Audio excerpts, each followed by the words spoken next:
Bom dia, sejam bem-vindos. Essa semana nós temos a Semana da Saúde da EA Paraná e este ano estamos fazendo a Semana da Saúde iniciando em Ponta Grossa. Então eu quero chamar a Célia, que é a regional aqui de Ponta Grossa, agradecer todo o empenho. Célia, faz favor. Olá. Bom dia para o pessoal. Oi, bom dia. Bom dia a todos que vieram participar desse encontro com a gente aqui. E daqui a pouco a doutora Cláudia vai conversar com a gente, vai nos dar algumas dicas muito boas para a nossa saúde e para a nossa vida. Tá? Agradeço a todos que vieram e quem não pôde vir, que vai assistir online. Então, nesse primeiro dia da semana, nós temos a palestra Autocuidado com a Pele, Importância e Prevenção. Eu quero aproveitar, então, para fazer a apresentação da doutora Cláudia. Então, doutora Cláudia, um pouquinho mais para cá, junto conosco, essa moça linda, ela é nossa médica, formada aqui na Universidade Estadual de Ponta Grossa e com residência em dermatologia, lá na Santa Casa de Curitiba. Ela também tem formação em oncologia cutânea, cirurgia dermatológica e cirurgia micrográfica de mole. Depois ela vai contar um pouquinho para a gente. E ela atende também pelo Saúde Caixa, aqui em Ponta Grossa, e em Curitiba. Saúde Caixa aqui em Ponta Grossa. Ah, aqui em Ponta Grossa. Então, quem sabe ela vai, atender em Curitiba, né? Estender para Curitiba. Então, agradecemos muito. Ela é filha de uma colega nossa. Tão bom, né, ver os filhos encaminhados e assim compartilhando conosco o conhecimento e a sabedoria que adquiriram, né? Então, muito obrigada mesmo, uma boa palestra, estamos curiosos e agradecemos mais uma vez pelo teu empenho, pela tua dedicação, por abrir tua agenda para nós e estar aqui conosco. Muito obrigada eu pelo convite. Eu não sei se eu permaneço só com um, né? Acho Então, que o outro está na lapela. Então tá bom, então vamos lá. Então, prazer, eu queria agradecer primeiro o convite de poder estar aqui conversando com vocês, né? Então, meu intuito hoje, na verdade, é uma aula mais interativa. Eu vou pedir para vocês conversarem um pouco comigo, mas para não ficar tão maçante, não ficar tão chato, senão se estende, daqui a pouco começa a dar sono. Então, acho que assim fica mais dinâmico, mas tem um proveito maior para todo mundo, tá? Então, me pediram hoje para falar sobre autocuidados com a pele, né? Então, importância e prevenção. E aqui já fui apresentada, mas então eu sou daqui de Ponta Grossa, sou filha de uma colega de vocês, né? Estou voltando aqui para poder estender um pouquinho do que eu aprendi ao longo desses todos esses anos e poder compartilhar com vocês até para ter uma prevenção mais continuada de cuidados com a pele. Então, primeira coisa, eu queria saber, quando falam de cuidados na pele, o que vem na cabeça de vocês quando o assunto é cuidar da pele? Tem alguma coisa em particular ou não? Creme. Muito filtro solar. Já com a nossa idade que vai chegando, as rugas. Exato. E tratar da pele, né? Exato, é isso fazer aí. Hidratação, passar o gelzinho, passar tudo isso. Todos os cuidados, né? Eu faço isso, né? Exatamente. Aí, tá muito bem. Muito cuidado. Então. Pela manhã, à tarde, passar o filtro solar, né? O melhor que puder, porque daí você passa uma vez só. Com certeza. Se é mais ou menos assim, tem que usar umas 2, 3 vezes, né? Exato. Então, é basicamente isso. Então, muitas vezes, quando a gente fala de cuidados da pele, até por conta das mídias, redes sociais, muitas vezes vem a parte estética, né? Mas cuidar da pele vai muito além disso. Então, é questão de saúde, é questão de prevenção, realmente protetor solar, é cuidar de alguma doença cutânea. Então, a gente tem várias etapas, vários cuidados que fogem só da estética, né? Então, isso é muito importante. Então, o que significa cuidar da pele? Quando a gente fala de pele, a gente está falando do maior órgão do nosso corpo humano. E ela está associada com proteger contra agressões externas. Então, a nossa pele, ela tem uma barreira cutânea, né? Que ela forma uma barreira física protegendo a nossa pele contra micro-organismos, contra agressões externas. Ela participa da imunidade, então, do nosso corpo humano. Ela tem células responsáveis por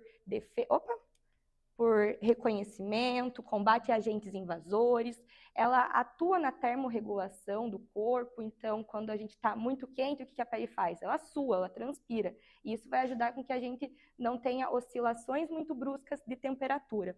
Ela também é responsável pela questão de tato, sensibilidade, pressão, temperatura, por conta de receptores, mecanorreceptores que a gente tem nela, e ela que vai fazer a nossa proteção contra os raios ultravioletas. Então, por isso que é tão importante a gente cuidar dessa barreira cutânea e desse órgão tão extenso que a gente tem, né?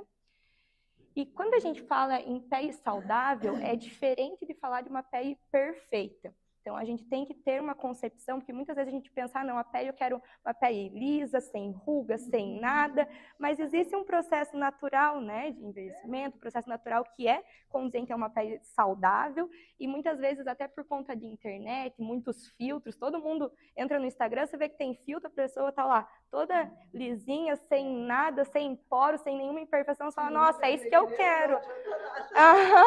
Você coloca um antes e depois e fala, nossa, fez milagre isso, mas na verdade... Exato. Exato. Muita coisa sem orientação. Porque senão pode ser danoso, né? Exatamente. E até porque a pele normal, a pele saudável, ela tem poros, então é normal você ver poros, é normal você ver alguma textura na pele, linhas de expressões, a gente quer envelhecer bem, com a menor quantidade de linhas o possível, né? Mas alguma coisa vai começar até por conta de movimentação, de musculatura. Então, ao longo da vida vai surgir algum sinal.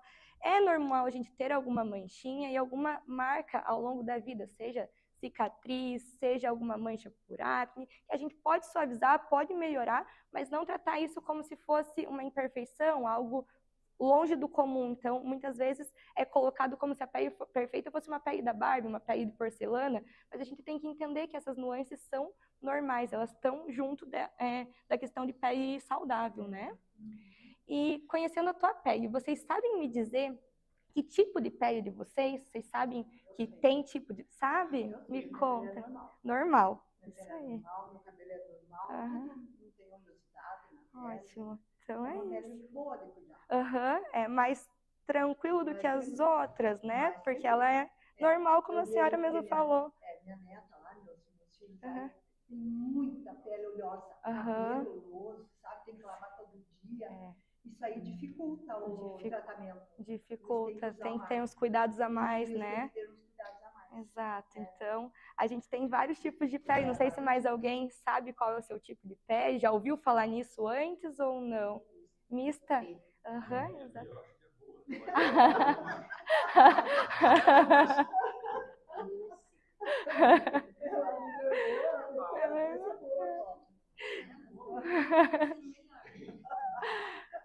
Então, é isso mesmo que vocês já falaram. Então, a gente tem 4 subtipos de pele, né? A pele oleosa, a pele oleosa, que é aquela pele que tem um brilho mais excessivo, né? Que ela tem os poros mais dilatados, que você tem uma tendência maior a uma pele acneica, aquela formação de cravinhos ao longo de toda a face.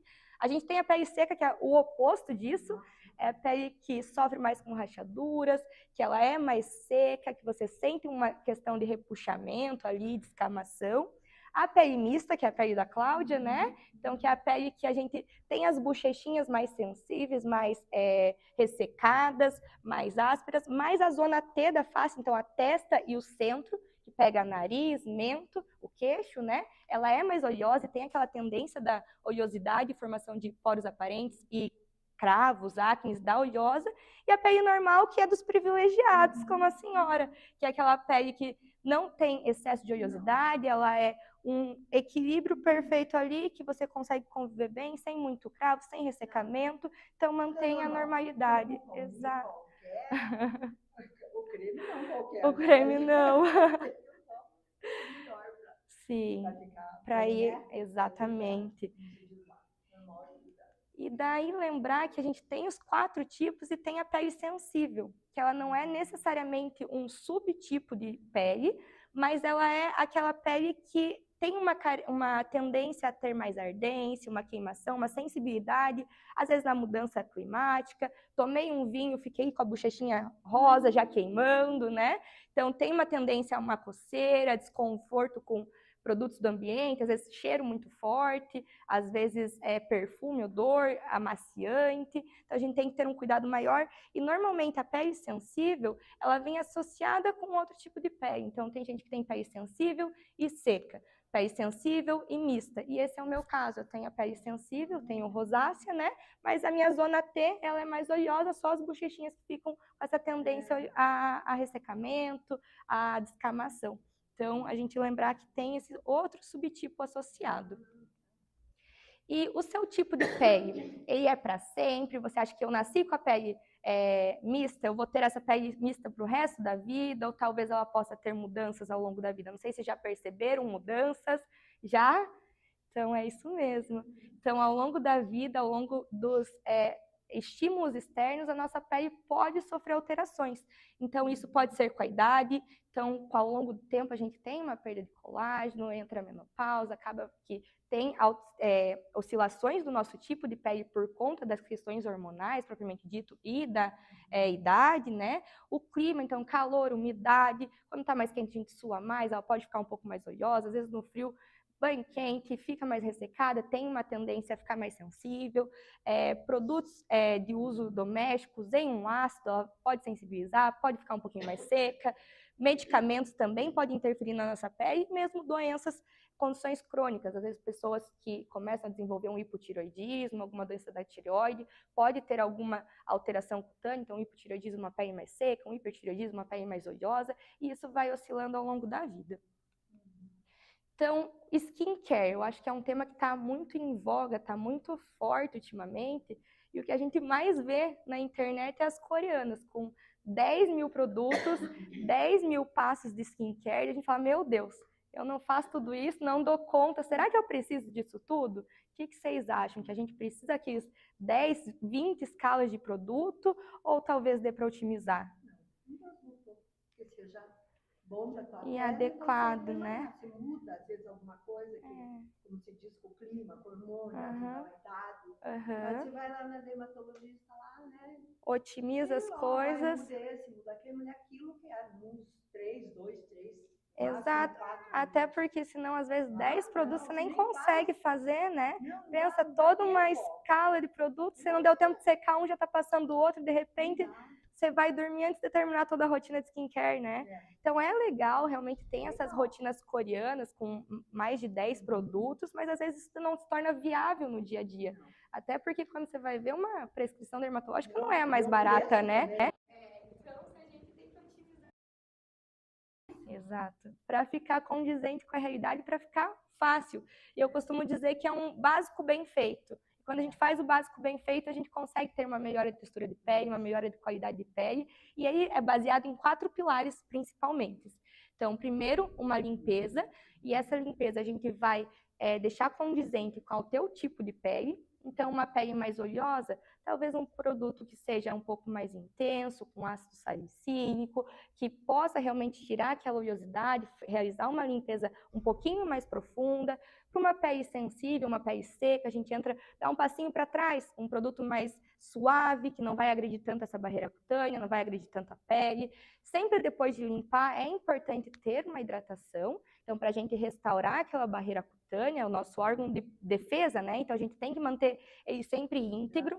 Exatamente.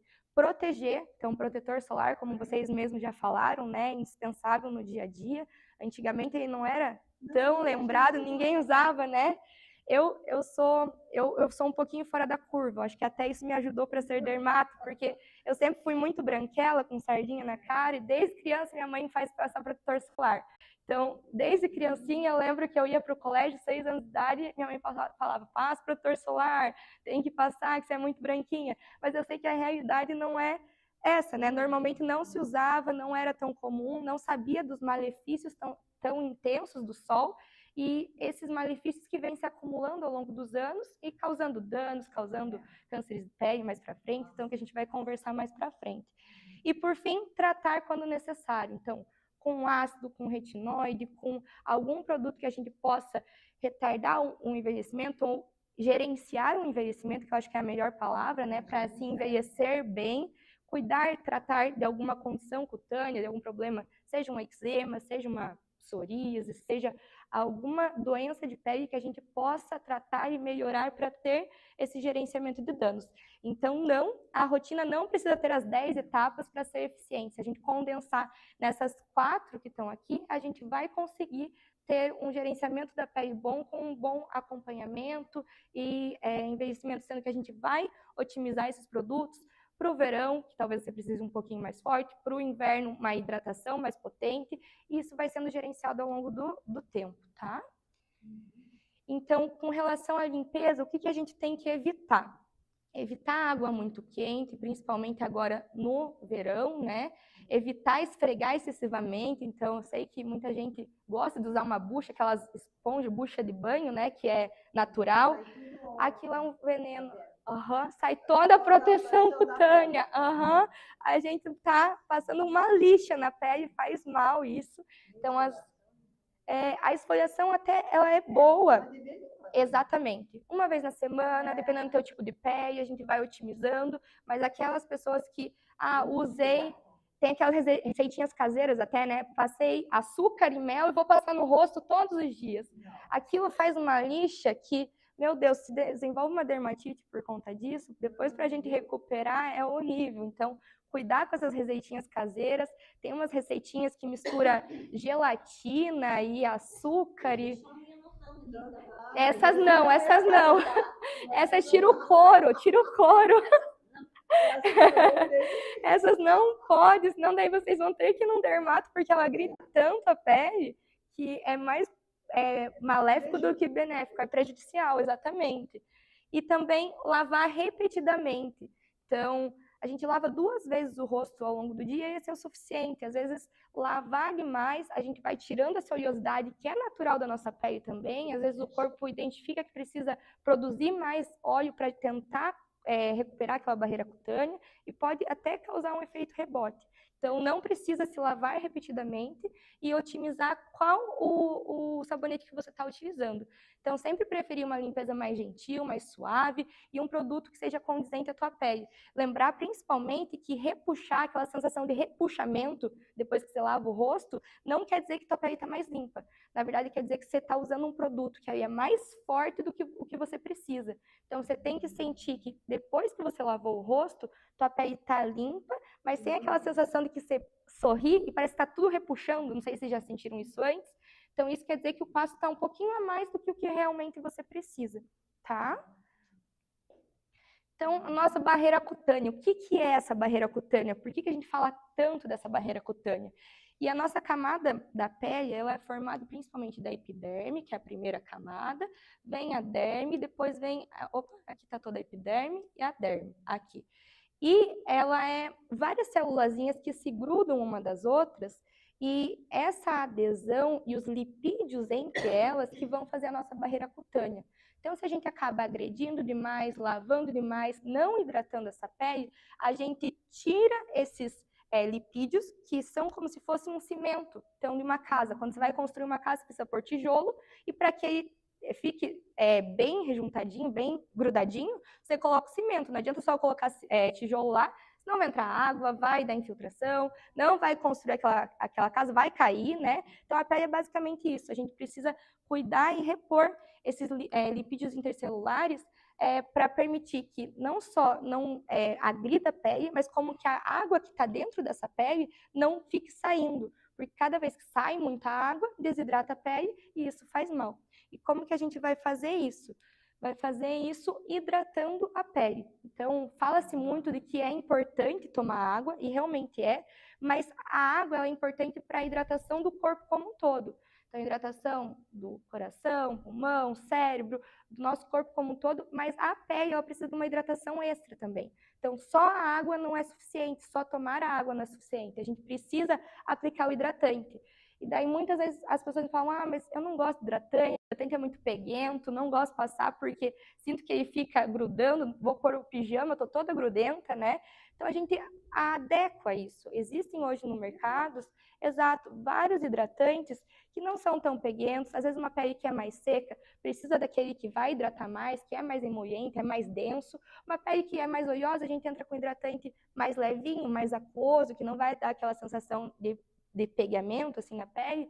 E até tem-se mecanismos hoje para ajudar nessa hidratação, principalmente para os meus pacientes homens, eu gosto de falar isso, porque eles não gostam de hidratar a pele. Se eu estiver mentindo, vocês me corrijam.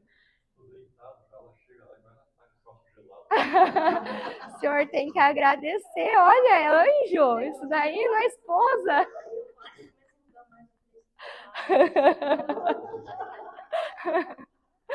Mas uma opção até para ajudar agora, principalmente no inverno, que a gente demanda mais disso, é o uso dos óleos de banho. Não sei se vocês já viram.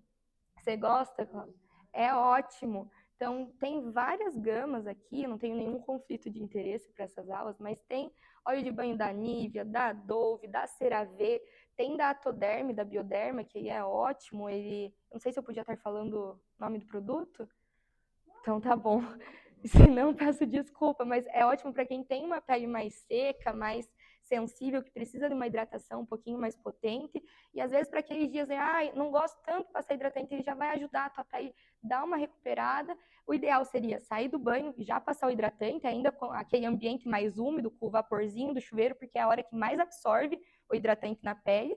Mas, não sou tão adepta no hidratante, às vezes eu esqueço, às vezes já deitei na cama, fico com preguiça de passar.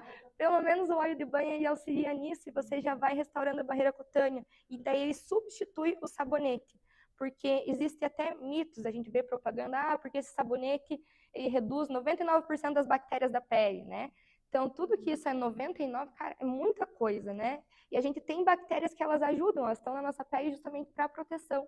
Então, a gente remover, a gente está retirando as bactérias do mal, mas está tirando muitas bactérias do bem. E acaba que desregula a nossa microbiota natural. Então, esses sabonetes que reduzem 99% não são indicados. Sabonete e bucha de ficar passando também são adstringentes, vão machucar a pele. Então, é uma boa opção a gente substituir pelos óleos de banho. Eu acho que é uma dica que essa dá para anotar. Essa dá para anotar para comprar, porque vai ser boa, tá? Então, aqui, só reforçando que a água ela vai para a corrente sanguínea, né, e distribui os benefícios para o corpo todo, mas o hidratante ele repõe a água, fortalece a barreira cutânea e ajuda a reter a água na pele para proteger. Então, manter essa barreira mais íntegra por mais tempo. Então, a pele oleosa, ela precisa de hidratantes? Acho que já foi respondido, né? Então, todo tipo de pele precisa. Muitas vezes a gente confunde oleosidade com hidratação. Não é porque ela está oleosa que ela não demanda de um hidratante. Então, a pele ela pode produzir bastante sebo, mas não é esse sebo que vai ser responsável por restaurar nossa barreira cutânea e deixar aqueles tijolos e o cimentinho íntegro. Então, a gente precisa de hidratação extra também. E nisso vai entrar um sabonete adequado, um hidratante um pouquinho mais leve, para a gente conseguir manter essa pele saudável. E sua pele, ela reflete na sua rotina? Isso é muito importante, porque a pele ela não vive isolada, né? A gente é um ser humano como um todo. Então, questão de muito sol, um sono inadequado, uma hidratação deficiente, falta de atividade física, sedentarismo, estresse, alimentação e próprio tabagismo, tudo isso vai influenciar para que tua pele não fique saudável. Talvez reative alguma doença, talvez piore aspecto, piore a barreira cutânea, e isso vai ser um desencadeante de problemas cutâneos mais para frente, tá? Então, dormir de maquiagem, pode ou não pode? Não? Mas e aí, a pele... Mas e a pele sabe quando a gente está dormindo? Como assim? Se eu usei maquiagem o dia inteiro, como que ela sabe que eu estou dormindo? Vocês já pararam para pensar nisso? Tá certo, senhora. Quando vai no banho, não usar água muito quente. Isso. Mas mesmo assim, abre põe pelo menos no rosto. Isso. Uma água morninha, né? Porque até falar água fria pra gente que tá no sul, é frio, é difícil. Exato. E a gente tem boas opções. É bem isso. E a gente tem boas opções hoje no mercado. Tem os cleansing oils, não sei se vocês já ouviram falar, que são tipo uns olhinhos de limpeza facial que eles derretem a maquiagem, depois você lava e tira tudo, depois pode vir com um sabonete mesmo em cima, ou mesmo água micelar, muita gente gosta da água micelar para retirar o resíduo mais grosso da maquiagem, depois vem lavando o rosto, então são ótimas opções, e vocês estão certos, não pode dormir com a maquiagem, né? Uma noite, tipo, cheguei em casa cansado, dormi, uma noite pontual, ok, mas que isso, sendo rotina, começa a ser um problema. Por quê? Porque o acúmulo de maquiagem vai levar a uma oleosidade, aumento de resíduos nessa pele, isso daí pode levar a uma possibilidade de irritação, talvez você não tinha uma irritação, vai sensibilizando o teu rosto até desenvolver, pode levar a obstrução folicular predispostos, uma piora de questão de acne, algum pontual por conta disso, e atenção especial à região dos olhos, como a senhora mesmo falou, a pele dos olhos, a pálpebra é a pele mais fina que a gente tem. Então, ela tem uma capacidade de irritar muito mais fácil do que pele de outros locais.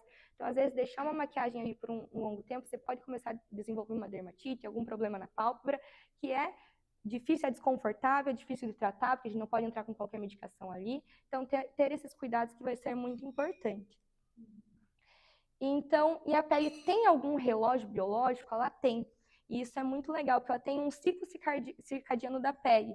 Então, durante o sono, a pele identifica que você tem que dormir bem para ela poder fazer essas etapas de autorregulação dela. Então, durante o sono, a gente vai ter um pouquinho de aumento da perda transepidérmica, ela vai restaurar a barreira a função de barreira cutânea dela, ela vai ficar um pouquinho mais permeável à noite, por isso que é bom você reidratar a pele depois do banho à noite, antes de dormir. Ela vai levar a uma proliferação celular, então restauração dessa barreira. A temperatura cutânea aumenta um pouquinho durante a noite, tem um aumento do fluxo sanguíneo e aumento do processo de reparação dessa pele. Então, por isso que uma noite bem dormida vai auxiliar uma pele boa, uma pele restaurada, uma pele mais hidratada, viçosa. E é muito importante essa noite boa de sono, né? Ter as 6 horinhas ali no mínimo, evitar ficar acordado até tarde, porque isso pode impactar na tua qualidade da pele. É o soninho da beleza, exatamente, é o famoso sono da beleza. Oi? Qual seria um horário ideal assim, para a pele descansar? Não tem que ter um horário ideal, mas que tenha uma rotina. Então, que você durma das 10 horas até as 6 dias seguintes, você fez as suas horinhas certas, deu as 8 horinhas de sono, né? Então, tem gente que dorme um pouquinho antes, acorda mais cedo, mas mantém isso cíclico, regular, e tendo pelo menos 6 a 8 horas de sono para realmente descansar, e esse sono de noite. Oi? 6 horas no mínimo. De preferência, mas às vezes acorda, vai no banheiro, é mais difícil, mas pelo menos descansando, deitou, dormiu, descansou, teve sono REM, acordou descansado, é isso que precisa, e dormir de noite, que às vezes tem gente que troca o dia pela noite, e isso pode impactar também, porque a pele identifica que você está dormindo no horário errado, tá? Então, é o sono da beleza que você falou, né? Então, há um fundo de verdade, então dormir bem também é autocuidado, além da pele, questão emocional, neurológica, e vai impactar em muitas outras coisas além da pele, mas ele é muito importante para a prevenção de envelhecimento, menos inflamação, reparação da barreira cutânea, hidratação, textura e viço natural. E atividades físicas faz bem para a pele? Então faz, né? Atividade física é para o corpo todo, exatamente. Então é um conjunto de benefícios que, dentre esses benefícios, vem benefício para a pele também. Então tem benefícios sistêmicos, como saúde cardiovascular, metabolismo, sono, redução de estresse, saúde geral. Tudo isso impacta na pele, como a gente já conversou. Só que é importante lembrar que os exercícios a gente também tem que ter cuidados com a pele, né? Então vou sair, fazer uma corrida, vou jogar um beach tênis, não sei se tem alguma outra atividade que vocês gostam de fazer, no ar livre, no sol, mas lembrar que a gente precisa ter cuidados com a pele quando vai realizar. Então, usar o protetor solar adequado, chapéus, roupas, bonés, reaplicar esse protetor solar se suor excessivo ou a cada 2 horas, trocar as roupas úmidas, não ficar com aquela roupa úmida, sair da natação. Fico com aquela roupa úmida o tempo todo. Isso pode propiciar doenças cutâneas, né? Então, saiu da natação, toma um banho, já seca tudo certinho, põe outra roupa, higiene após o exercício e atenção a áreas de atrito, pés. Então, hoje em dia está muito em voga a corrida, né? Então, cuidar, às vezes, mamilo, Então, o homem mesmo corre, a camiseta pelo atrito pode fazer fissura, machucar. Mulher não tanto porque usa top, mas o homem, então, talvez passar vaselina ali, vaselina sólida, compra na farmácia, passa nos mamilos, isso ajuda. Questão de pés, às vezes descolamento de unha, machuca, muita fricção. Então, cuidar com calos, ter esses cuidados pontuais, tênis bom, exato. Às vezes do atrito mesmo vai piorando uma calosidade. Então, tem que andar junto os cuidados com a pele com a atividade física para a gente poder equilibrar e ser saudável no todo, né? E o estresse aparece na pele, não sei se já aconteceu com vocês, mas alguma vez que, vou ter alguma prova importante, algum evento que eu fiquei estressada e surgiu uma espinha. Já? Né? Bem naquele dia que, tô nervosa porque vou ter uma festa, um evento importante, pá, surge com a espinha no dia seguinte, exatamente. E isso porque a gente tem um neuroeixo que é conectado da pele com o sistema nervoso central. Então, lá nos folhetos embrionários, quando a gente é formado no embrião, a pele é formada no mesmo eixo que o sistema nervoso. Então, por isso que é muito comum, fiquei estressado, surgiu uma espinha. Um paciente que tem psoríase, ficou estressado, exacerba a psoríase. O paciente tem dermatite, herpes também, exato. Coceira no corpo, tem muito relação de coceira com estresse. Tem coceira que é mais psicogênica, que tem relação realmente com esse nervosismo. A pessoa começa a ficar nervosa, ela já sente que começou a coçar, fez urticária ali, né? É bem assim. Então, existe esse neuroeixo e não é frescura, não é coisa da cabeça de vocês, é porque realmente tem relação. Então, tentar controlar esse estresse, um gerenciamento do estresse também vai impactar na tua pele. Sei que a vida não é perfeita, vai ter momentos que a gente fica um pouquinho mais estressado, melhora, mas lembrar que nesses momentos de estresse pode ter uma exacerbação ou da tua doença de base, ou realmente de algum outro problema que você tem, um prurido, uma coceira. Então, o que pode piorar com o estresse? A acne, dermatite atópica, psoríase, coceira, queda de cabelo, também é outra coisa muito importante. Eu tive um pico de estresse muito importante. Deu 3, 4 meses, de repente começa a cair o cabelo. Né? Então, a gente chama isso de eflúvio telógeno agudo, mas ele realmente é alopécia, mas é um tipo de alopécia, que é o eflúvio telógeno.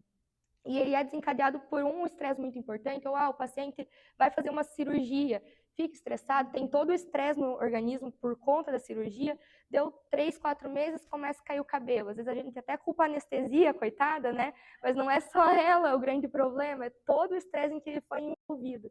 Então, lembrar disso que pode sim ter relação. Até melasma, às vezes tem piora do melasma por conta de estresse. Então, vilão ou mocinho? Vamos lá. Quem nunca espremeu uma espinha aqui? Eu já espremi. Acho que todo mundo, né? Isso daí E por que a gente não deveria espremer espinhas? Por que isso é maléfico para a nossa vida? Fica a marca, exatamente. Então, a marca ela pode durar meses. Porque a espinha é um processo inflamatório. Então, aquela pele mais oleosa, tem tendência à oleosidade, vai condensando, faz uma inflamação, forma a espinha, que se manipula, exato. Então, hoje em dia, a gente tem aqueles hidrocoloides, tem umas plaquinhas hidrocoloides, não sei se vocês já viram, tem na farmácia, é uma plaquinha com um curativo redondinho, parece um gelzinho de silicone que você cola em cima. Isso vai ajudar a maturar essa espinha, tira aquela oleosidade do centro, às vezes, e melhora, exato. Às vezes, conversa com a dermato, a gente passa um ácidozinho para você passar só em cima da espinha para ela secar, tem os secativos hoje em dia, né? Cuidado para não passar no rosto inteiro, senão pode sensibilizar, mas tem várias opções para evitar de ficar espremendo. E às vezes até porque você vê aquela pústula, aquela bolinha de pus, e você não consegue deixar, né? Você vai com o dedinho acha, parece que é mais forte. Então, cuidado, às vezes você coloca esse hidrocoloide em cima, que ele protege, fica ali, dá até uma mascarada, dá para passar protetor solar com cor em cima, uma base, mascara, não fica evidente e o dedinho não fica achando tão fácil para cutucar. Então, o problema é isso, manipulação gera uma inflamação que pode fazer mancha ou cicatriz, principalmente em quem tem fototipo um pouquinho mais alto, pele um pouquinho mais escura. Então, aqueles cravinhos no nariz, eles não necessariamente são cravinhos, tá? É filamento sebáceo, né? Então, os porinhos normais, que vai acumulando um pouquinho de sebo, e daí ele oxida, por conta que saiu no contato com o oxigênio, com o ar e tudo, oxida e fica pretinho. Como que tira? Usando ácidos para reduzir. Tem... Ai, meu Deus, mas daí eu acho que não é só... Eu acho que tem uma rosácea junto. Que tem que tratar. Daí a base da rosácea... tem que marcar essa consulta, ó. Já agendávamos. Porque é tratamento contínuo, né? Então acaba que, no teu caso, rosácea, tratamento crônico, não tem cura. A gente precisa controlar. Tem os altos e baixos, que a gente vai trocar medicação, entrar com uma... Rosácea é uma pele mais sensível, que tem tendência a ficar com as bochechas rosadinhas, né? Tem tendência a ficar com o nariz, às vezes, mais fimatoso, um pouquinho maiorzinho. Pode sair até mimetizar uma acne, sair umas lesões que parece pústula, parece acne, parece cravo, mas não necessariamente é uma pele mais sensível, sabe? Então... então a gente desinflama e às vezes entra com ácido, a gente consegue tirar sem precisar manipular, ou realmente ficou só aqueles pontinhos bem pretos. Daí no segundo momento, depois de tirar a inflamação, faz uma limpeza de pele, porque daí a gente consegue resolver.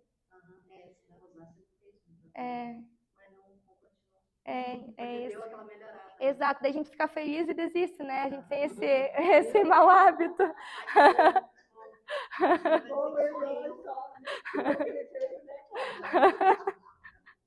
É isso mesmo. E daí, além disso, por que não mexer? Ainda sobre a acne. Porque ela vai gerar um trauma, piora de inflamação, então hiperpigmentação pós-inflamatória, às vezes fica manchado, e uma mancha que a gente não consegue tratar, principalmente fototipo mais alto, uma pessoa que tem uma pele, uma possibilidade mais fácil de bronzear, cabelo escuro, olho escuro, ou pele mais morena mesmo. Essas peles têm mais tendências a ficar manchado, e depois quando a gente vai tentar despigmentar, é muito difícil. Às vezes a gente tenta despigmentar, pode até manchar mais, pode ficar mais branco do que a pele normal, então cuidar nessas manipulações, tá? E, por último, porque ela pode gerar uma infecção secundária.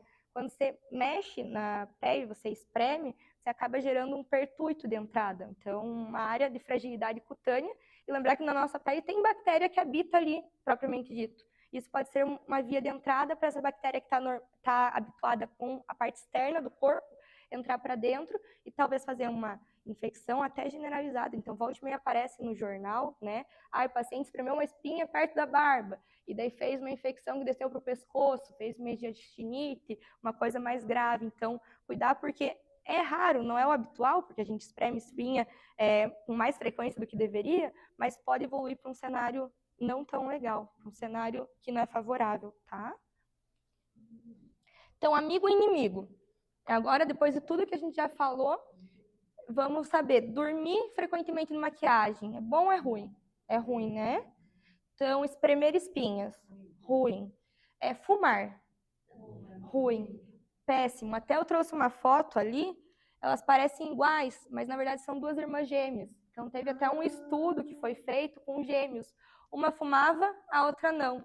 Você vê como o cigarro gera um envelhecimento precoce, um aumento das rítides, das ruguinhas, né?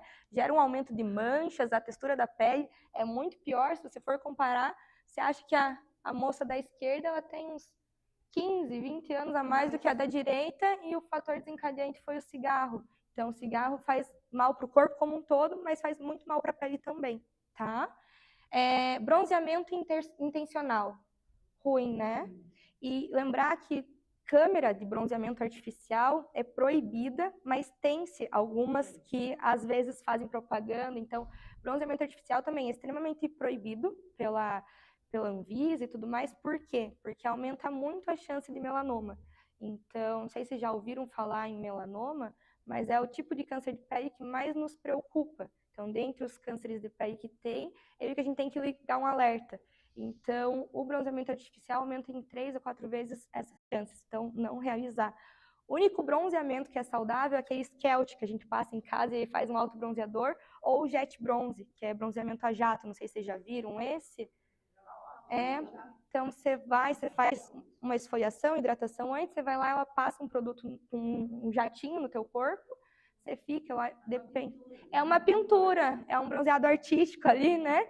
Daí você fica algumas horas sem tomar banho, porque ele pigmenta e ele vai despigmentando aos poucos, tá? Então, esse pode ser feito.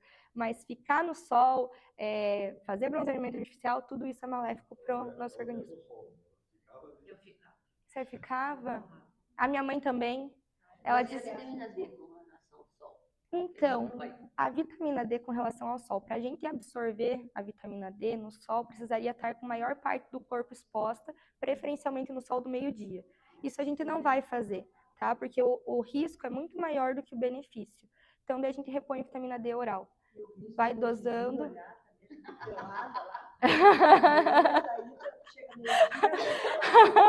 Estirada, né?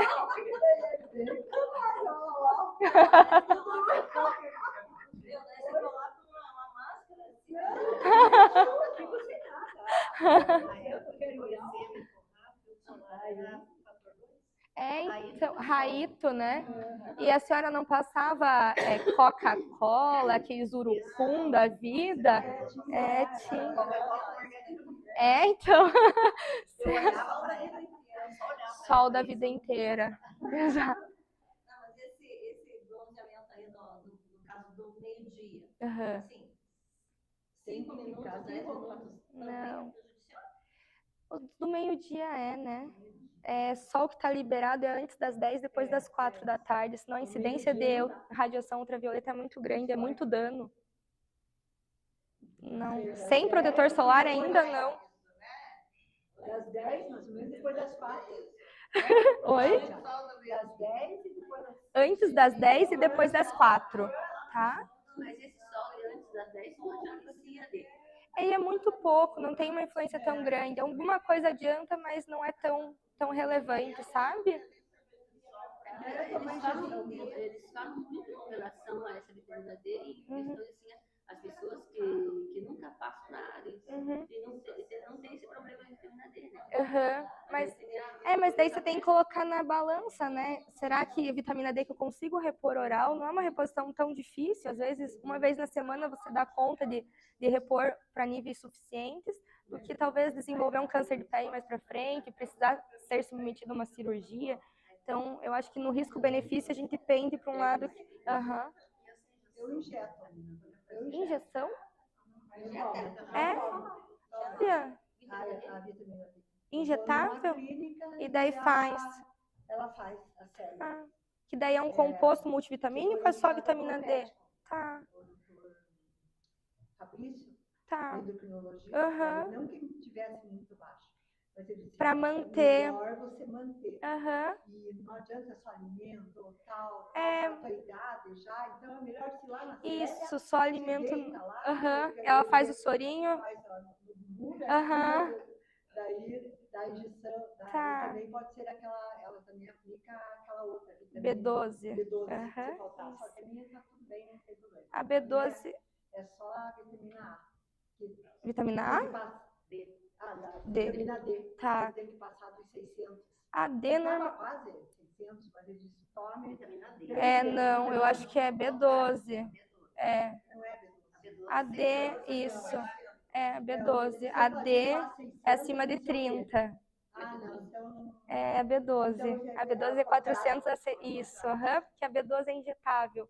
A D, eu não conheço injetável, para te falar a verdade. Eu sempre prescrevo oral, tá? Porque a B12 realmente tem indicação, porque ela precisa da metabolização do estômago. Então, às vezes, o paciente que tem uma gastrite, tem alguma coisa, não consegue absorver a B12. Daí precisa ser intramuscular. Porque... sobe rapidinho. 3 injeções, né? Já subiu e tá no... Oi, pode falar. Claro, perdão. Vamos lá. Então, vamos continuar aqui. Dormir adequadamente é bom, né? Praticar atividade física, bom. E manter a hidratação, tanto do corpo quanto cutânea, também é bom. Ótimo. Vamos lá. Agora, passando a fotoproteção, nossa estrelinha. Opa, é que senão eu não enxergo para conversar com vocês.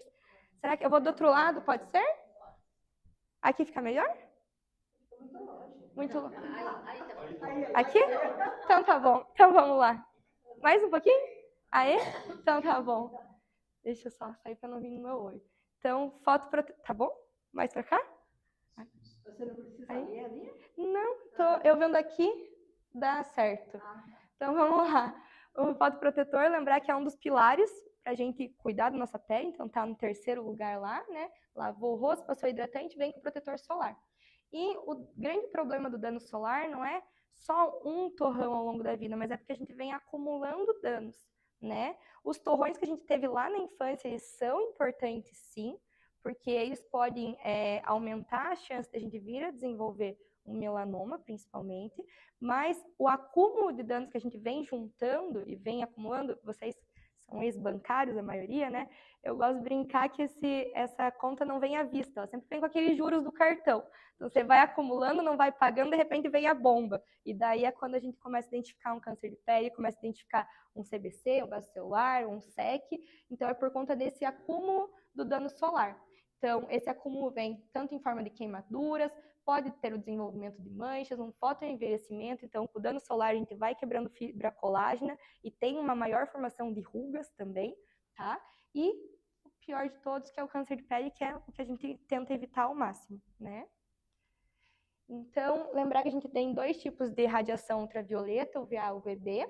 A UVB é a principal para gerar dano ao DNA, queimadura solar e carcinogênese, mas a UVA vai levar principalmente ao fotoenvelhecimento, pigmentação e pode gerar carcinogênese também. Então, lembrando que a gente não precisa ficar vermelho, eritematoso, torrado, um camarãozinho na praia, para que exista um dano da radiação solar. Só o fato de se expor à radiação sem uma fotoproteção adequada vai desencadear esses danos. Então, aqui o que é fator de proteção solar, aquele númerozinho que a gente vê no protetor. Às vezes a gente vê aqui, a gente fala, vou usar o 100 porque é 2 vezes mais forte que o 50, né? E na verdade não é bem assim que funciona. Então, aqui a gente tem uma pele sem protetor solar, então a gente vê que a radiação passa toda e vai gerando os danos na nossa pele, então 100% da radiação atinge, levando a dano celular, queimadura, mancha, envelhecimento precoce e maior risco de câncer de pele, e aqui com o fator de proteção. Então, o fator de proteção indica quanto de radiação ultravioleta, UVB, eu preciso ter na pele para que aquela pessoa queime. Então, a 30, ela vai impedir que 96% da radiação passe, então apenas 3% da radiação UVB vai passar, então já é uma proteção boa. Na fator de 50, apenas 2% da radiação passa, e na 99, 100, apenas 1%. Então, o que se recomenda, acima de 30 já é bom, mas acima de 50 é que eu gosto de prescrever para os meus pacientes. Por quê? Porque se você precisa de mais radiação, acaba que esse protetor vai estar te protegendo por um período mais longo. Então, te poupa. O ideal é, tô na praia, suei, entrei no mar, eu vou reaplicar meu protetor a cada 2 horas. Mas eu vou ter uma quantidade de radiação ultravioleta passando na pele, causando dano menor do que o 30, do que o 15, do que o 2, nem se fala, né? Então, principalmente isso. Não sei se deu para entender, mas é o quanto que precisa passar de radiação ultravioleta para eu causar um dano de queimadura mesmo solar, tá? E a gente que não fica muito no sol, mas quantas vezes tem que repor só a hora que sai? Então, daí... A luz do computador também mancha. A luz do computador também mancha, mas daí é a radiação não visível, né? Não é UVB. E daí, para esses casos, daí a gente entra mais em relação a melasma, essas coisas. Então, para esses casos, é importante passar um protetor solar sem cor e daí vir com um protetor solar com cor em cima. Então, eu gosto de falar, eu até vou falar mais para frente. De preferência, de manhã e na hora do almoço, tá? Se o paciente tiver melasma, daí reaplicar a cada 2, 3 horas. Porque tem qualquer coisinha que passar, pode piorar. E daí a gente tem as artimanhas. Passei de manhã um protetor solar em creme, na hora de reaplicar, talvez usar um protetor em pó, que é igual um pó de maquiagem, isso facilita. Tem protetor solar em bruma, que é um sprayzinho. Então, vou reaplicar, já tô toda maquiada, não queria passar pó, não queria passar o creme de novo para não machucar. Vem com a bruma em cima e vai reaplicando, que às vezes é mais fácil para otimizar a reaplicação do que necessariamente ficar reaplicando protetor o tempo todo, né? E isso vale também para protetor corporal. Primeira vez do dia, vou para a praia, passo o protetor em creme, porque é aí que vai conferir uma barreira cutânea melhor, e vai reaplicar, sair da água, toma uma ducha, dá uma secadinha, passa o protetor em spray, às vezes fica mais fácil, não gosto do spray, daí passo em creme de novo, não tem problema. Mas hoje em dia a gente tem várias opções no mercado que facilitam o uso adequado desse protetor solar, né? Na tela do celular, A tela do celular também entra como luz não visível, daí é mais questão de mancha e tudo mais. Não vai danificar a tua pele propriamente dito, não tem radiação ultravioleta, mas para manchas ele pode interferir. Isso. Oi? Mas o olho para ficar no... Fica ali, né? Também dói, né? Cansa. Então aqui uma regrinha prática do quanto usar de protetor solar, porque não é só aplicar. Então a gente tem que usar a quantidade correta, senão a gente não vai atingir aquele fator de proteção 50, 30, 100. Então quanto que eu preciso usar de protetor solar para atingir isso? Para rosto, orelha e pescoço, eu preciso de 3 dedinhos. Então 3 dedinhos que eu vou colocar meu protetor solar aqui, tá? Então tá a fotinha aqui, mas os 3 dedinhos esticados, eu coloco 3 risquinhas de protetor e esse é o necessário para rosto e pescoço. Não sei se vocês gostam de usar protetor solar com cor, não gostam, como que é no dia a dia? Gosta? Eu também uso, eu gosto bastante, eu acho que facilita a vida, né? Fica ótimo, só que o que acontece no protetor com cor? A gente tem a tendência de usar menos do que necessário, porque tem uns que são muito fortes, né? E se você passar, parece que você passou uma massa corrida no rosto, tá muito espesso. Então, eu costumo falar para o paciente, às vezes, 2 risquinhos de protetor sem cor e vem com um terceiro só, com protetor com cor, porque daí é suficiente para mascarar a imperfeição, dar aquele aspecto de base, sem ficar tão pesado e usando a quantidade correta. Porque se não usa só o sem cor, a gente usa pouquinho, porque ele já espalha bem, fica bonito, e daí a gente não está protegendo adequadamente a pele, tá? Outra coisa, vou usar um produto que já vem protetor solar, é uma base com protetor solar, é um creme de manhã que tem Nil, tem Avon, tem não sei o que já é protetor solar. Muitas vezes esses cremes, eles não têm uma concentração adequada, tem que ver, varia de creme para creme, né? Mas às vezes passa uma camadinha dele antes e vem com o protetor solar em cima para a gente atingir realmente essa quantidade adequada e estar protegendo, senão a gente está tapando o sol com a peneira, não está tendo uma proteção adequada, acha que está saindo no sol tranquilo, mas daqui a pouco vem as consequências, né? E lembrar de passar na orelha, que é um lugar que a gente esquece bastante, mas o pescoço também. E o pescoço, a pele é mais fina, envelhece mais rápido, tem que proteger bem, né? Em cima do pé. Dorso do pé, né? Geralmente isso aqui ele queima em cima do pé. Faz uma limpeza. E ali que queima. E às vezes até em dorso de mão, que é onde a gente vê a maior quantidade de manchinhas, né? Melanose solar, de dirigir, exato. Então, ou passar o protetor mesmo, eu carrego o protetor solar no meu carro. Então, eu sempre tenho um no meio, porque eu vou dirigir, eu já passo. Tem a opção, às vezes, protetor em bastão, ele facilita. O protetor em bastão tem que cuidar, porque para a gente atingir uma quantidade adequada de proteção, precisaria passar 4 vezes no mesmo lugar. Então, às vezes isso fica muito espesso. Até o protetor com cor, tem muita gente que gosta do bastão, mas para você usar ele adequadamente, talvez precisaria de muito produto. Então, de novo, talvez passe uma camadinha de protetor sem cor antes e vem com ele por cima, porque daí você vai ter o efeito de base, vai ter a proteção adequada.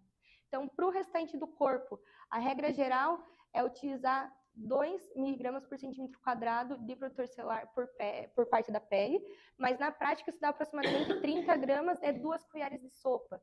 Então, por membro, o que a gente vai usar? Dá mais ou menos 1 colher de sopa. Então, é difícil mensurar o que é 1 colher de sopa, né? Porque a gente não vai levar a colher, mas aplicar bem, sem miséria, espalhando, que ele vai absorver no corpo. E não precisa deixar branco também, mas espalhando bem a quantidade que daí vai ter, lembrando dessa diquinha, certo?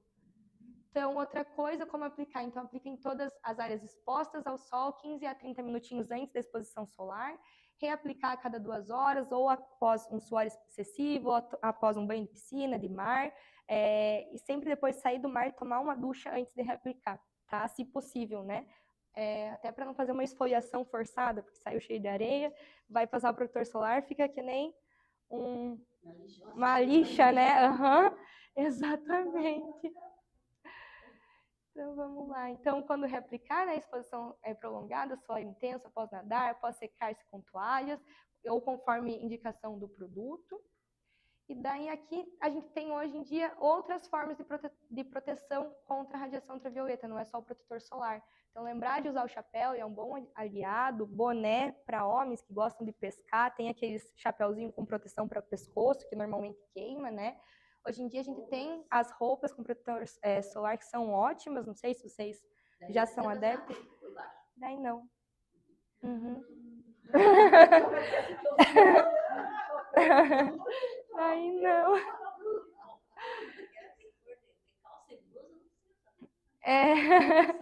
Mas aí só na parte exposta, né? Se precisa.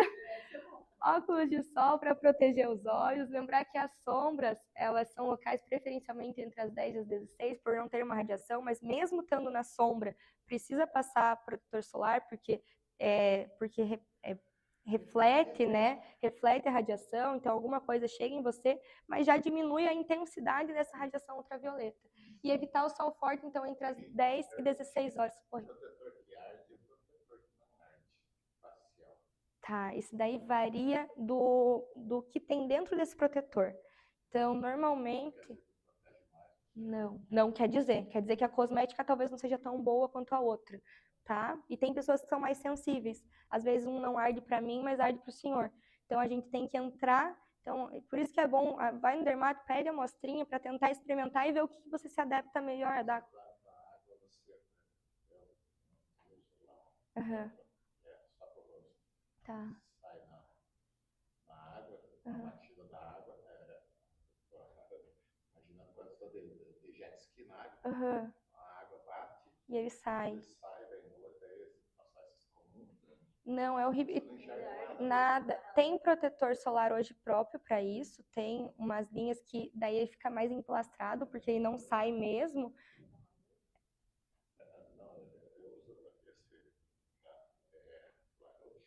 Da La Roche-Posay? Tá. Não arde, né? E uma opção boa, até tem protetor solar labial. Às vezes pega esse protetor solar labial e passa ao redor. Ou tem umas opções de esporte hoje em dia, que é em bastãozinho, eles são mais densos mesmo. Tem Brasax, tem várias marcas. Depois eu posso deixar alguns para vocês, qualquer coisa, mas que você passa ao redor, porque é esporte aquático e ajuda.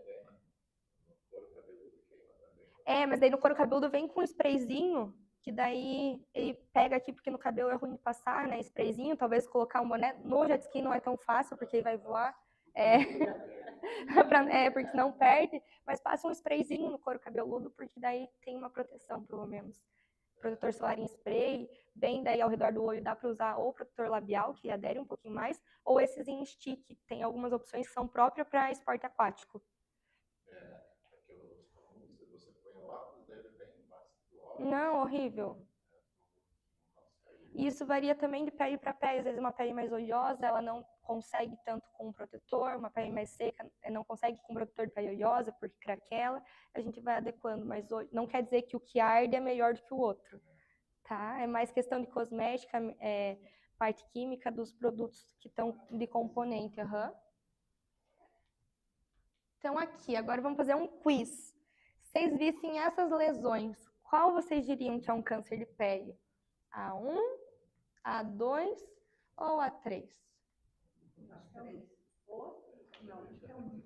A1? Quem acha que é A1, levanta a mão. Tá. Quem acha que é A2?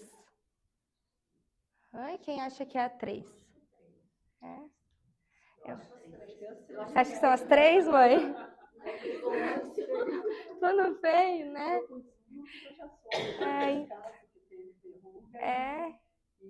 E era câncer. Então, oi? Então, ó, essas duas primeiras, elas são lesões do bem. Então, as duas são tipos de ceratose seborreica. Essas daqui são as que mais assustam, que os pacientes vêm para o consultório falando, surgiu uma lesão para tirar, estou preocupado, porque ela tem um aspecto não tão bonito, né? E muitas vezes o câncer de pele, até o câncer de pele mais comum que a gente tem, ele não é pigmentado, ele não é enegrecido, ele é mais rosado, róseo. Então, a gente chama de pink lesion, são as lesões rosadas, que elas são os principais tipos de câncer de pele. Aqui é um caso de CBC, carcinoma base celular, o tipo mais comum que tem. A gente tem também o SEC, que ele pode se manifestar com lesões mais róseas. E daí a gente passaria para o melanoma, que não é tão frequente ser rosa, né? Normalmente esse sim é mais enegrecido, tem várias colorações, podem ter alguns aspectos diferentes, que é o que a gente tem que chamar atenção, mas só para desmistificar, porque às vezes a gente acha que o câncer de pele sempre tem que ser mais escuro, mais marrom, mais enegrecido, e não é sempre assim. Aham, tá? Não, mas assim, essas lesões, se ela começa, digamos, a aumentar de tamanho, mudar ali a formação, ela era desse tamanhinho, Começou a crescer, alguma coisa assim, tem que procurar um dermato. Isso, tem que procurar. Isso daí com certeza. Aham. se ela tá ali desse tamanhinho, a vida inteira tá ali assim, tudo bem, né? Exato. Começou a mudar, assim, aumentar. Começou a mudar, é sinal de alarme, tem que procurar. Aham. Então, criar assim umas... Começar a sangrar, começar a criar umas raizinhas pro lado, né? Tem que procurar um dermato, com certeza, está certíssima. Na verdade, era só para trazer, porque muitas vezes o que a gente acha que é, e a gente às vezes não desconfia tanto dessa que é mais rosada. A gente fala, rosadinho, não é tão preocupante. Ali é na altura da pele, né? Essa daqui tá em 3D, essa daqui também tá em 3D. Essa daqui é levantadinha também. É uma bolinha rosa, mas ela pode ser retinha, pode ser na altura da pele. Varia do subtipo daí, tá? Então, essa daqui seria o subtipo mais comum que tem, que é o carcinoma base celular. Então, não só no Brasil, mas no mundo todo, é o câncer que mais existe, é o mais frequente na população, tá? Então, é o carcinoma não melanoma, né? Mas essas daqui, se tiver mudança, até porque ela pode mimetizar, e o melanoma pode mimetizar uma ceratose seborreica. Então, teve mudança de padrão, de aspecto, começou a mudar a forma, crescer, tudo isso é sinal de alerta para procurar um dermato, tá? Base celular. E o baso é principalmente por acúmulo de radiação, exposição à radiação ultravioleta, né? Lá é quente, não tem nem como, né? E daí, quando você tem o primeiro, pelo menos uma vez no ano, precisa ir no dermato, porque aumenta a chance de você vir a ter um segundo. Quer dizer que tua pele já sofreu dano suficiente para formar um carcinoma base celular. Então, precisa ficar alerta, porque você tem mais chance. A parte boa, que eu costumo falar do carcinoma base celular, é que você encontra, ele cresce lento, ele raramente faz metástase e vai para outros órgãos, mas quanto menor a gente encontrar, melhor. Aumenta a taxa de cura, a cicatriz fica menor, né? E o problema é que tem que operar o quanto antes, porque ele vai enraizando. Então, ele pode pegar tecido adjacente, começa a ulcerar, começa a fazer sangramento, né? E daí começa a incomodar. Mas a parte boa é porque você trata quanto antes, ele cura, né? Não vai para outros órgãos e você resolveu o problema.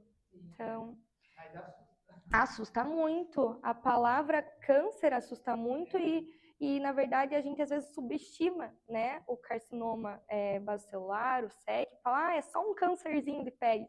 Mas não é isso, porque se você não tratar adequadamente, ele aumenta, fica grande e as consequências são grandes, né? O carcinoma basocelular é raro mas ele pode começar a infiltrar nervo, começar a infiltrar vaso, às vezes perto do olho, começa a pegar... Micrográfica, a cirurgia de Mohs, né? Então, até quando me apresentaram, falaram da cirurgia micrográfica. Então, o que é essa cirurgia? A gente tem a cirurgia convencional, que quando eu tenho um câncer de pele, começa a fazer raiz, certo? Como se fosse uma árvore. Eu não sei até onde essa raiz está indo. Então, na convencional, tem que dar uma margem de 4 a 6 milímetros. Então, pensa, 4 milímetros no nariz, perto do olho, é muita coisa. A gente não tem pele sobrando para isso. E eu não tenho certeza que eu tirei todo esse câncer, porque eu tiro as cegas, eu mando para o patologista vai cortar a minha peça como se fosse uma fatia de pão. Então, um pão de forma, ele corta e tira algumas amostras. E nisso ele vai avaliar naquelas margens se tem alguma raizinha que está indo para fora ou não. Se tiver, eu tenho que vir e operar no segundo momento. Mas qual que é o problema da convencional? Fora que ela faz uma margem ampla, eu tenho que tirar mais tecido, né? Eu não sei no momento se está livre ou não, é que eu consigo avaliar 1 a 2% só das margens. Então, é uma quantidade muito pequenininha, se a gente for pensar, né? Porque eu tirei, como se eu tivesse várias fatias de pão, eu tirei 2 a 3 para avaliar. Todo o restante não é avaliado, porque você não consegue. Na cirurgia micrográfica de Mohs, que a gente usa para áreas especiais de alto risco, que a gente chama, então face como um todo é um local que eu tenho que ter um cuidado maior, porque pode estar pegando um nervo, eu não tenho pele sobrando para tirar os 4 a 6 milímetros, então na cirurgia de Mohs eu delimito o tumor com o dermatoscópio, que é aquela lupinha do dermatologista, né? E nisso eu dou uma margem de 1 a 2 milímetros, uma margem então muito menor. E nisso eu mesmo tiro a lesão e já vou com ela para o microscópio. Então, o dermato tira a lesão e avalia. E nisso eu faço um mapa da minha lesão e eu consigo identificar 99% das margens, 99% a 100%, porque eu deito todas as margens e vejo elas por completo, tanto lateral quanto profunda. Se tiver alguma área que ainda tem um foquinho, eu consigo mapear onde está ali e eu só tiro aquele pedaço de pele. Eu não preciso tirar tudo de novo. Então, esse que é o benefício da cirurgia micrográfica. A reconstrução fica melhor, né? Fica uma cicatriz. Então, a cicatriz fica melhor, a taxa de cura é maior, a segurança é maior, e eu consigo avaliar tudo num momento, né? Então, é isso. Então, vamos lá. Achados que levam suspeitas. Se eu tive, eu tenho que ligar uma pulguinha atrás da orelha, procurar um dermato para ver se não é um câncer de pele. Então, aumento da lesão. Então, lesões que aumentam o tamanho ao longo do tempo, merecem uma atenção especial. Aumento de lesão que cresce rápido, precisa ir quanto antes para o dermatologista, porque é um sinal de muito alerta, tá? Então, qualquer mudança de tamanho, forma, cor, pode ser um sinal de alerta. Lesões que começam a coçar muito, aí eu tenho uma pontinha, não é estresse, não é nada, e aquilo ali fica coçando, fica me incomodando, é sinal de alerta. Lesões que começam a sangrar, então, eu tenho um machucadinho ali, começou a sangrar, e cicatriza, mas volta a sangrar, de volta e meia tá sangrando de novo. Outro sinal de alerta que eu preciso ver essa lesão. E por fim, lesão que nunca cicatriza, então, eu tenho uma casquinha no meu nariz, que ela melhora, volta a casquinha de novo. Melhora, volta casquinha de novo, mas nunca está cicatrizando 100%, ela sempre tem alguma recidiva, sempre tem alguma coisinha que fica me incomodando. É outro sinal de alerta que a gente tem que procurar um dermato para ver uma lesão cancerosa, uma lesão pré-cancerosa, que a gente consegue tratar sem cirurgia até, né? Então, para ver o quanto antes, porque o diagnóstico precoce salva vidas e resolve o problema, e a gente tem umas taxas de cura muito maior do que se deixar aquilo se estender, tá? Então, e aqui a regra do ABCDE, não sei se vocês já ouviram falar, essa regra é mais famosinha, não? Então, é a regra que a gente tem que ter para pensar em lesões que podem ser melanoma, tá? Então, letra A, de assimetria da lesão. Então, eu vou ter uma lesão e eu vou dividir ela em 4, tá? 4 quadrantes. Aqui, a primeira, a gente vê que ela é regularzinha, simétrica em todas as 4 áreas quando eu comparo entre elas. Aqui já não. Aqui ela é assimétrica, aqui eu vejo que ela tem uma cor mais escura, aqui ela tem uma cor mais clara, ela tem assimetria nas bordas também. Então, B, de bordas, que a gente vê uma borda mais recortada na lesão suspeita, isso tem que levar um sinal de alerta, né? Tem que ligar a lanterninha pra gente, enquanto a lesão benigna, ela é mais regular, tem as bordas mais uniformes. Letra C, a presença de cores. Então, mais do que 2 cores ao longo dessa lesão já precisa ter uma atenção maior, né? Então, de novo, divido aqui em 4. Eu vou ver, ela tem aqui mais enegrecida, aqui é um pouco mais rosa, aqui é um marrom clarinho, talvez aqui no centro tenha um pouquinho de cinza. Putz, tem muitas cores ao longo dessa lesão, preciso ligar um alerta, né? Lesões com diâmetro superior a 6 milímetros, independente, tipo, ela é regularzinha, mas ela tá muito grande, começou a crescer muito, é uma lesão que demanda cuidado, às vezes até aqueles nevos congênitos, que a gente nasce com as pintas de beleza maiorzinha, são lesões que a gente precisa acompanhar ao longo da vida, porque se tiver alguma mudança ali dentro, a gente precisa ver, porque pode se transformar num câncer de pele, lembrando que o mais comum é um câncer de pele surgir de uma lesão que não existia antes. Então, a gente fala que é uma lesão de novo, uma lesão nova. Mas 30% dos cânceres de pele podem surgir de lesões pré-existentes. Então, eu tinha uma mancha de nascença, mas de repente ela começou a mudar, de repente ela começou a coçar, sangrar, crescer. É sinal de alerta porque ela pode se transformar numa lesão maligna, tá? E, por fim, a evolução. Então, aqui, no início, minha lesão era assim e ao longo do tempo ela se manteve dessa forma. Mas a lesão suspeita, ela vai tendo mudanças. Então, inicialmente ela era assim, depois de algum tempo ela começou a ficar mais irregular, aumentar as cores, ela foi mudando ao longo dos anos. Isso é uma característica de alarme também, certo?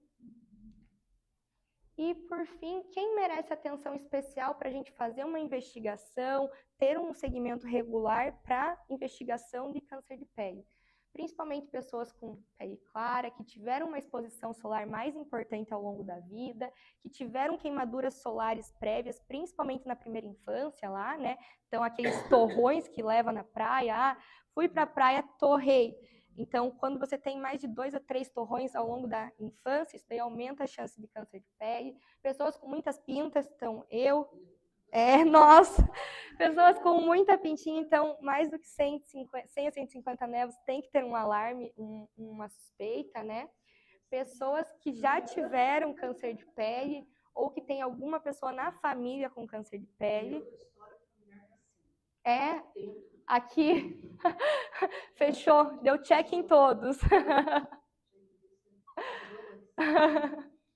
Aqui, imunossupressão. Então, paciente que é transplantado renal, transplantado hepático, órgãos sólidos, ou às vezes tem um HIV, usa alguma outra medicação, isso daí predispõe a ter mais cânceres de pele. E quem trabalha com ocupações expostas ao sol. Então, também tem que ter um alerta, tá? Então, no meu caso, antes eu ia cada 6 meses. Isso. Aí teve um ano que eu não consegui. Levou um ano. E meus costas estavam coçando. Aí fui. Aí já era melanoma. Aí foi bem na coluna, assim, parece que fiz uma cirurgia de coluna. Para tirar o quadrante. Isso. Ela já estava mais... Porque o melanoma a gente tem que fazer a primeira cirurgia que é para diagnóstico, né? E a cirurgia que a gente tem que tirar a lesão inteira já, porque o melanoma importa quanto que essa lesão está infiltrando na pele, que é o nível de Breslow. Exato. Pegaram aquela concha bem grandona, fizeram assim, E tirou tudo, né? Fica mais afundadinho. Mas é porque daí no melanoma, dependendo da espessura do Breslow, que é quanto ela está infiltrando, ele dá quanto que eu preciso aumentar de margem.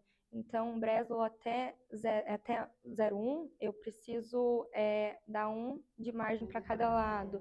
Se for um Breslow maior, eu dou 2 a 3. Então, 1 centímetro, pensa, 1 centímetro para cada lado é bastante. Se for 2 a 3, já é maior ainda. Então, tem que... e fui deixando. Agora eu tô indo pra lá. E esse micro que você falou não é bom para ela? A cirurgia micrográfica para o melanoma só é indicado para lentigo maligno ou melanoma in situ. Não é indicado para os outros tipos, porque eu tenho que saber a espessura e dependendo de quanto ele está invadindo, eu já preciso tirar linfonodo. Então, daí não entra, sabe? Mas daí é para os outros subtipos ou quando eu pego melanoma no estágio inicial, certo? E daí... mas daí por conta do melanoma eu tenho que ter uns cuidados a mais, porque ele pode fazer metástase e ele pode fazer bloquinhos tumorais desconexos do meu bloco tumoral inicial. Então, por isso que eu tenho que dar essa margem. Às vezes fala, mas você já tirou a lesão inteira, não está tratado? Não, eu preciso... Tratamento é ampliação de margem, e eu garanto que saiu tudo. Inclusive, daí eu já fiz o exame, né?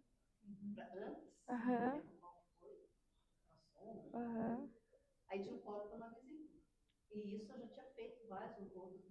Nunca tinha aparecido. Então, aí eu fiz o melanoma. Daí já tirou a vesícula. Aproveitou a anestesia, já Eu falei, nossa, mas será que eu posso ter bebê? Porque ele apareceu assim. Provavelmente não. Foi um achado de exame que viu ali na hora. O que às vezes pode ter relação com melanoma é paciente que tem histórico familiar de câncer de pâncreas.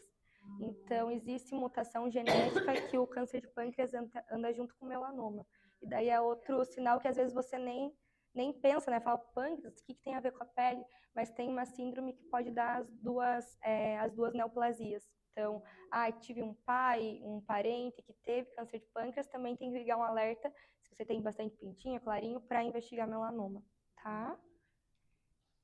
Então, ter fatores de risco aumenta a atenção necessária, né? Mas as pessoas sem esses fatores de risco também precisam ter cuidados, fazer avaliação, pelo menos anual, com o dermatologista, para ver se não tem nenhuma lesão suspeita, algo que demande nota e um cuidado especial. Então, cuidar da pele, para a gente finalizar, não é buscar uma pele perfeita, mas é proteger, conhecer e reconhecer quando algo está diferente. Então, para a gente cuidar também da pele, a gente quer ter um gerenciamento do envelhecimento, envelhecer bem, mas cuidar de possíveis patologias que estejam associadas a ela. Acho que é isso. Não sei se tem alguma dúvida. Nossa, cheguei à conclusão que a pele dele não é boa.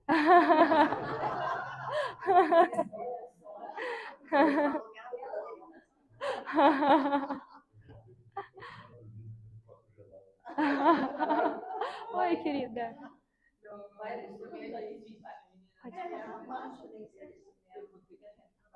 As manchas depende. Que mancha? Essas marronzinhas no dorso da mão, essas daí a gente precisa de procedimento. Então, ou laser ou peeling, que daí a gente consegue ir clareando elas aos poucos. Mas essas manchas também é acúmulo de sol ao longo da vida. Então, normalmente, às vezes tem as manchinhas marronzinhas, que são as melanoses solares, mas tem também gente que faz aquelas sardinhas brancas. Não sei se vocês têm. As leucodermias gutatas. E isso daí é sinal também de exposição solar. Então, não, a gente pode fazer MMP, que aí suaviza, mas 100% não fica. Isso faz no consultório, As claras dá para fazer MMP, que ela começa a dar uma repigmentada discreta, e nas escuras a gente pode fazer laser ou peeling também, daí ajuda. Mas quando eu tenho muito assim, não tem como, né, tirar. É que você tem sardinha também, né?